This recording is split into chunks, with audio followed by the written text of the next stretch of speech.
Hey guys, welcome back to my channel. तो आज अपन unboxing करने वाले एक ऐसी चीज़ की जो आमतौर पे मिलती नहीं है, और अगर ये चीज़ आपकी गाड़ी में ख़राब हो जाए तो आपकी गाड़ी खड़ी हो जाएगी, यानी उसका इंजन जो है वो सीज हो जाएगा। तो एक्चुअली मेरे जो पैसे थे वो अटक चुके थे इस सेलर के पास, और वो दे भी नहीं रहा था क्योंकि उसने पहले मुझे गलत सामान दे दिया था उसके बदले। और इस चीज़ की कीमत उन्हें इतनी लगी है ना कि उतने में आपको एक सेकंड हैंड M80 4 स्ट्रोक आ जाएगी। तो ये डील मेरे लिए बहुत ही घाटे का सौदा हुआ है आज तक का सबसे घाटे का सौदा यही है मेरे 2-3 साल के जितना अभी मैंने लेने देने का व्यवहार किया है ना दुकानदारों के साथ, तो अब तक का सबसे घाटे का सौदा यही है मेरा, क्योंकि पैसे उसके सामने वाले के पास अटक चुके थे और वो दे नहीं रहा था मुझे। तो उसके बदले एक चीज़ लेनी पड़ी और ऊपर से उसको 1000 देने भी पड़े।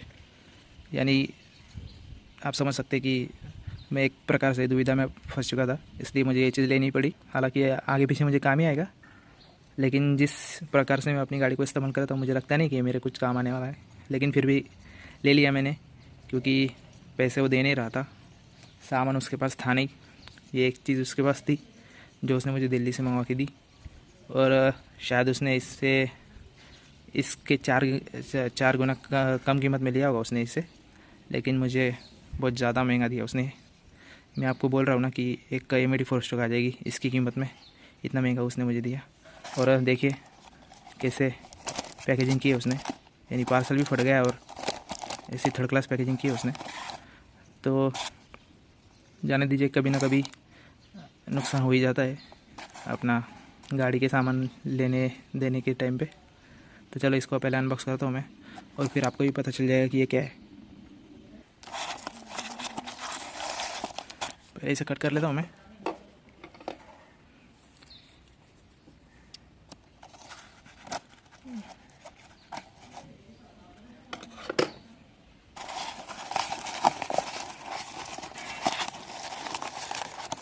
और ये जो सेलर है बहुत कमीना कह सकते हैं आप इसे, बहुत कमीना सेलर है ये। तो चलो इसको अनबॉक्स करता हूँ मैं और निकाल के दिखाता हूँ आपको।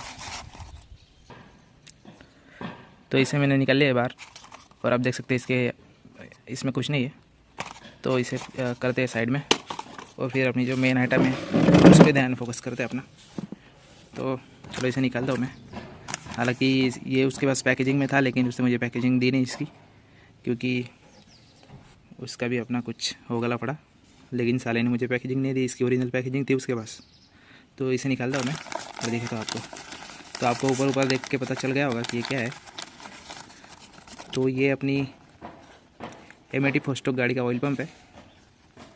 तो जैसे कि आप देख सकते हैं इसे, और इसका जो फ़ोटो है मैं डाल देता हूँ आपको, यहाँ पे देख सकते हैं आप इसे। तो इस पैकेजिंग में था ये, और आप देख सकते हैं बजाज की ओरिजिनल पैकेजिंग में भी है। लेकिन जो ओरिजिनल बॉक्स होता है उस पर अगर अनबॉक्सिंग करता तो मज़ा थोड़ा अलग था उसका, लेकिन चलो जाने दीजिए, अभी क्या कर सकते हैं। तो देखिए ये कुछ इस तरह से है अपना ऑयल पंप अपनी M80 4 स्ट्रोक गाड़ी का। तो ये कुछ इस तरह से दिख रहा है मुझे। तो पहले इसे निकालता हूँ मैं बाहर। ये अपनी जो रॉड होती है ना, यही ज़्यादातर ख़राब होती है अपनी गाड़ी की। तो बहुत दिनों से ये पैक में ही था शायद, इसलिए जाम लग रहा है मुझे। तो इसे निकाल लेता हूँ मैं अच्छे से बाहर, फिर दिखाता हूँ आपको। तो दोस्तों पहले ये थोड़ा ऑयल में डिप किया हुआ था कंपनी ने, क्योंकि मुझे हाथ में थोड़ा ऑयल लग रहा था, तो मैंने इसे पहले साफ़ कर लिया। तो चलो इसे मैं आपको दिखा देता हूँ पहले वापस से एक बार। और देखिए मैंने इसे थोड़ा पोंछा तो एक ही साथ चमक रहा है एकदम मस्त बढ़िया तरीके से। तो बिल्ड क्वालिटी की बात की जाए तो ये हेवी है, यानी इसका वेट लगभग 200 ग्राम होगा। तो जैसे आप देख सकते हैं इसे, इसकी बनावट की अगर बात की जाए तो इसे प्रीकॉल ने बनाया था। आप देख सकते हैं यहाँ पे प्रीकॉल नाम लिखा है, और इस पर एक पार्ट नंबर जैसे ही लिखा है यहाँ पे 111+, शायद कोई पार्ट नंबर होगा कंपनी का कोड। और मैन्युफैक्चरिंग की अगर बात की जाए तो ये देखिए आप यहाँ पे देख सकते हैं 3602 लिखा है यहाँ पे, यानी ये साल 2002 के 36वें हफ्ते में बनाया हुआ था। तो ये कुछ इस तरह से बनाया हुआ है कंपनी ने, और बहुत अच्छी बिल्ड क्वालिटी है इसकी। अगर प्रीक्वाल इसे आफ्टर मार्केट दे दी तो हमें किसी थर्ड पार्टी अपना जो सेलर है उससे लेने की ज़रूरत नहीं पड़ती, क्योंकि बजाज तो बहुत स्पेयर पार्ट के मामले में और आफ्टर सेल सर्विस के मामले में बहुत ही घटिया कंपनी है बजाज। लेकिन बाइक्स और उनकी बनावट के मामले में बहुत अच्छी कंपनी हो, क्योंकि वो अफोर्डेबल रेट में बहुत फैंसी लुकिंग मोटरसाइकिल्स बनाते हैं और डिज़ाइन भी अच्छे से करते हो। कन्वेंशनल डिज़ाइन से हट के कुछ बनाते हो हर बार। तो इस चीज़ के लिए बजाज की मैं तारीफ़ करना चाहूँगा। लेकिन बजाज की एक सबसे बुरी बात यही है कि उनके जो स्पेयर पार्ट है वो देती नहीं है, अपना कस्टमर तक पहुँचते नहीं है। क्योंकि मुझे आया इसका एक्सपीरियंस पहले भी, क्योंकि मेरे पास बजाज की विक्रांत गाड़ी है जिससे अभी 6 ही साल हुए हैं, लेकिन उसका सामान अभी भी मिलता नहीं है। ऐसी कोई बात है बजाज की। तो अगर मोटरसाइकिल की बिल्ड क्वालिटी की बात की जाए तो बजाज एक नंबर पे आएगा इन टर्म्स ऑफ स्टाइलिंग और अफोर्डेबिलिटी और उसके चिप प्राइजेस। लेकिन इन टर्म्स ऑफ अगर आप बात करेंगे सेल्स एंड सर्विस की, after market sales and service की, तो बजाज से घटिया कंपनी कोई नहीं है। क्योंकि उसकी सेल्स एंड सर्विस सबसे बुरी है, बहुत ही घटिया कंपनी है वो सेल्स एंड सर्विस के मामले में। क्योंकि इस पिद्दी से चीज़ के मैंने जितने पेड किए उतने में तो एक M80 फोर्स्टर आ जाती थी सेकंड हैंड में। तो कुछ इस तरह से हिसाब है अपने बजाज का, लेकिन क्या ही कर सकते, आखिरकार वो हमारा बजाज ही है। तो अगर बजाज हमें इन चीज़ों को आसानी से उपलब्ध कराए तो ये जो सेलर है 2 टके के सेलर, वो हमें लूट नहीं पाएंगे और इसका सामान भी महंगा नहीं जाएगा। क्योंकि चेतक 2 स्ट्रोक का सामान मिल जा रहा है आजकल मार्केट में, वो भी बजाज के ओरिजिनल अपना बजाज का OEM सामान, तो M80 का भी मिलना चाहिए था। तो दोस्तों अपने ऑयल पम्प का जो ऑपरेशन है वो कुछ इस तरह से होता है।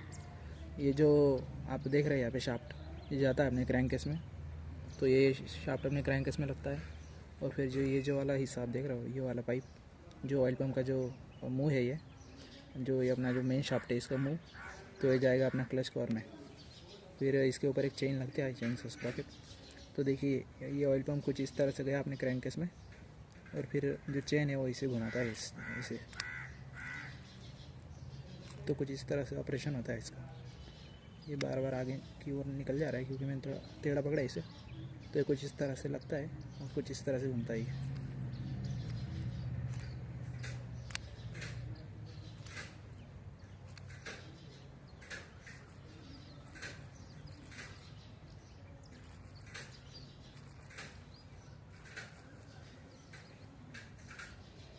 तो ये मैंने आपको दिखा दिया इसका वर्किंग। तो आप कुछ इस तरह से आपको आइडिया लग चुका होगा कि ऑयल पम्प किस तरह से काम करता है। लेकिन बात ऐसी हो जाती है कि जब आप ज़्यादा देर तक जब अपना इंजन ऑयल जो है ना, अगर आप उसे बदलते नहीं है ना, तो जो अपना इंजन ऑयल होता है वो गाढ़ा हो जाता है। और उसकी वजह से क्या होता है, जो गाढ़ा इंजन ऑयल जो होता है ना, वो पास नहीं होता इस ऑयल पम्प से। क्योंकि आप देख सकते हैं जो ऑयल पम्प की जो रॉड है ना, तो इसके जो होल है आप देख सकते हैं वो छोटे छोटे हैं और इसका डायमीटर भी छोटा ही है। तो क्या होता है कि अगर ज़्यादा इंजन ऑयल गाढ़ा हो गया है ना, तो वो इससे पास नहीं होता और फिर जो ऑयल पम्प है ना उसमें वो सर्कुलेट भी नहीं होता अच्छे से। क्योंकि इसके अंदर एक छोटा सा गियर होता है ऑयल पम्प के अंदर, जो इसे घुमाता है इस रॉड को। और जैसे कि आप उस गियर का जो मुँह है वो देख सकते हैं यहाँ पे, ये आपको यहाँ पे दिख रहा होगा, एक लाइन बनी है अंदर की ओर। तो ये जो गियर है ये घूमता है, जो कंप्रेस करता है अपने इंजन ऑयल को और वो बाहर फेंकता है। तो जैसे कि आप अगर इंजन ऑयल में अगर अपना गाड़ी के जो इंजन में अगर आप ऑयल डालेंगे ना, तो नीचे जमा हो जाता है सम्प में, और जो ऑयल है ना वो इस जगह से उठता है और इस जगह से ना जो अपना जो क्लच का जो कवर होता है उसके अंदर एक होल बना होता है, तो ये उसमें जाके अटकता है। फिर तो ऑयल यहाँ से आएगा, फिर ये जो ऑयल पम्प है उसे रोटेट करके कंप्रेस करके उसका जो स्पीड है उसे प्रेशराइज़ करेगा। और आपने पानी का मोटर देखा है, अगर हम उसे लगाते हैं तो वो अंदर जो गियर होता है वो घूमता है और जो पानी है जो वो ज़ोर से जो मोटर है वो फेंकती है, उसका फ्लो, उसकी वेलोसिटी बढ़ा देती है वो। तो यही काम जो है ये ऑयल पम्प करता है। बस जो ऑयल है वो क्लच कवर के थ्रू फास्ट में पास होता है, और जो क्लच कवर है उसमें भी एक होल होता है जो अपना जो क्रैंक शाफ्ट होती है ना उसको ऑयल देता है वो। तो सबसे मेन चीज़ भी ये इन दोनों में यही है। एक्चुअली बहुत बार ऐसा होता है कि ये जो अपना जो ऑयल पम्प है ना वो ख़राब नहीं होता, लेकिन जो इसकी जो रॉड होती है ना वो ख़राब हो जाती है। और ये रॉड आप देख सकते हैं यहाँ पे, तो ये कुछ इस तरह से है। और रॉड का क्या होता है, रॉड ना ज़्यादातर ये जो पत्ती होती है इसकी यही निकल जाती है इसकी बाहर। तो इसको है ना वेल्ड करते हैं हमारे यहाँ पे। हमारे मैकेनिक ने 2-3 बार ऑयल पम्प रिपेयर किया है दूसरी गाड़ियों का। हमारी गाड़ी का ऑयल पम्प तो आज तक अच्छे से ही चल रहा है और मुझे लगता भी नहीं कि हमारा गाड़ी का ऑयल पम्प कभी ख़राब होगा, क्योंकि मैं हर 2500 से 3000 के बीच में ही ना ऑयल चेंज कर लेता हूँ। और गाड़ी को हम ज़्यादा हायर RPM पे चलाते भी नहीं, क्योंकि जितना हायर आरपीएम पे आप गाड़ी चलाएंगे ना, उतने फास्ट जो है ये ऑयल पम्प घूमेगा, और उसकी वजह से क्या होगा कि जो टेंशन है ना वो इस स्टे पे बढ़ता है फिर। क्योंकि ये जो होता है ना, ये स्टे आप देख रहे हैं, ये अपना क्रैंकेस में जाके अटकता है, और मैं आपको जगह भी दिखा दूंगा।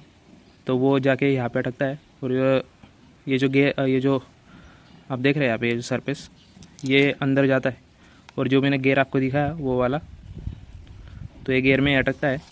तो ऐसा समझिए कि ये फास्ट में घूमता है ना, इसकी वजह से जो इसका जो स्टे है ना, इसका जो ये बॉन्ड होता है वो निकल जाता है ऐसे, अगर आप ज़्यादा आरपीएम पे घुमाएंगे तो। फिर ये ढीला होकर ना ये पत्ती ना निकल जाती है बाहर, तो आपको वेल्डिंग करनी पड़ेगी उसको। और ज़्यादा करके क्या होता है, ये जो पट्टी का ये जो सरफेस देख रहे हैं ना, ये घिस जाता है फिर। तो ऐसे होता है अपना जो ऑयल पम्प वो डैमेज। तो आपने बहुत से लोगों का देखा होगा। तो ज़्यादातर ये पट्टी ख़राब होगी आपको, अपना जो एक ऑयल पम्प की जो रॉड है ना, यही घिस जाती है और ख़राब होती है। और इसमें भी एक मसला ये है कि इसका जो ये आप गियर देख रहे हैं ना, ये गियर टूट जाता है ज़्यादातर के। तो ये गियर जो है ना, आप जो अंदर देख रहे हैं, ये टूट जाता है अगर आप बहुत रफली अगर अपनी गाड़ी को इस्तेमाल करेंगे तो, और ऑयल जो अपना गाड़ी का है वो टाइम टू टाइम चेंज नहीं करेंगे तो अगर आपकी गाड़ी का ऑयल पंप अच्छा चल रहा है अभी, तो आप क्या कीजिए, उसको ख़राब मत होने दीजिए, और टाइम टू टाइम जो अपना इंजन ऑयल है वो चेंज कीजिए। 2500 से 3000 के बीच में चेंज कर लीजिए, क्योंकि गाड़ी पुरानी है और इसको सावन मिलता रही है। और मुझे भी लगता नहीं है कि ये ऑयल पंप मेरे काम आएगा, लेकिन मेरे पैसे अटक गए थे, और वो सेलर बहुत कमीना था, वो दे नहीं रहा था मेरे पैसे। और यानी जो इंसानियत है वो बची नहीं आज के ज़माने में। तो ऐसा कुछ मसला हुआ मेरे साथ। तो ये पूरा ऑयल पंप मुझे 3400 रुपये का पड़ गया, क्योंकि मैंने 2400 रुपये का सामान लिया था उससे। और 2400 रुपये का सामान लिया मैंने उससे। मैंने उसमें लॉक सेट लिया था, और क्या बोलते हैं अपना इंडिकेटर लिया था। तो उसने ना मुझे सब 2 स्ट्रोक एमडी का भेज दिया, जो हमारे यहाँ पे मिल जाता है आसानी से, और उनकी वैल्यू सिर्फ 500 रुपये होगी। लेकिन एमडी का लॉक सेट मुझे चाहिए भी था, एक अपने सब्सक्राइबर उनके लिए मंगा रहा था मैं। लेकिन उन्हें सामान मंगाने के चक्कर में मेरा नुकसान हो गया, और जो सब्सक्राइबर है उसको भी मुझे पैसे रिटर्न करके देने पड़े, क्योंकि मैं किसी के पैसे रखता नहीं हूँ। ऐसा मेरा एक है। हालांकि वो अपने जो सब्सक्राइबर है वो बोल भी रहे थे कि भैया जो भी नुकसान हुआ है उसे अपन आधा आधा कर लेंगे, क्योंकि जो सेलर है मान नहीं रहा था पहले। ये सीधा इसने ना बोल दिया था मुझे पैसे के लिए कि कोई पैसे भी नहीं मिलेंगे और तेरा सामान भी रिटर्न नहीं होगा। तो मैंने ना उसको बोल दिया कि भाई अपने रख लो आप पैसे, और आपका सामान भी रख लो। तो मैंने गुस्से में ना उसे सामान भेज दिया था। और जो अपना जो सब्सक्राइबर है वो भी बोल रहा था कि हाँ अपन पैसे बांट लेते भैया, जो भी नुकसान हुआ है वो। लेकिन मुझे पसंद भी नहीं है ऐसा, तो मैंने उसको पूरे पैसे भी लौटा दिए उसके, और मजबूरी में मेरा यानी 2400 का घाटा भी हो गया।